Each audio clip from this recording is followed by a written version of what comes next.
Presented by Chand Music.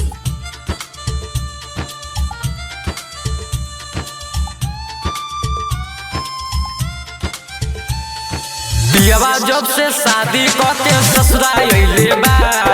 पियवा जब से शादी करके ससुराल अइले बा। गवना न करैले लोधियाना चल गल बा। गवना न करैले लोधियाना चल गल बा। का बताई सखी अपना पियवा के हम हाल। का बताई सखी अपना पियवा के हम हाल। गवना न करैले लोधियाना चल गल बा। गवना न करैले लोधियाना चल गल बा। लोधियाना चल गल बा।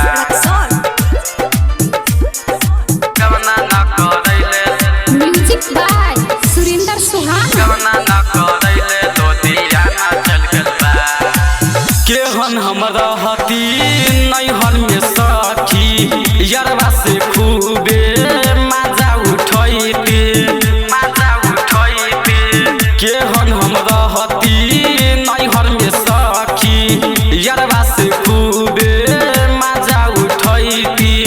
भतरा से कबहू नहीं बतलैती। यरवा से खूबे मजा उठैती। भतरा से कबहू नहीं बतलैती। हमारा जुबाना में दर्द करेला। हमारा जुबाना में दर्द करेला। गवना न करैले लोधियाना चल गल बा। गवना न करैले लोधियाना चल गल बा। लोधियाना चल गल बा।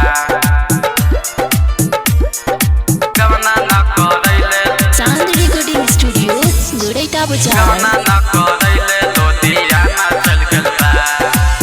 राइटर सुनील जी के नहीं बतलैती। अब से कपड़े में से मजा उठैती। मजा उठैती राइटर सुनील जी के नहीं बतलैती। अब से कपड़े में से मजा उठैती। राइटर सुनील जी के नहीं बतलैती। अब से कपड़े में से मजा उठैती। राइटर सुनील जी के नहीं बतलैती। हम नहीं रहब सखी ससुरा में हो। हम नहीं रहब सखी ससुरा में हो। गवना न करैले लोधियाना चल गल बा।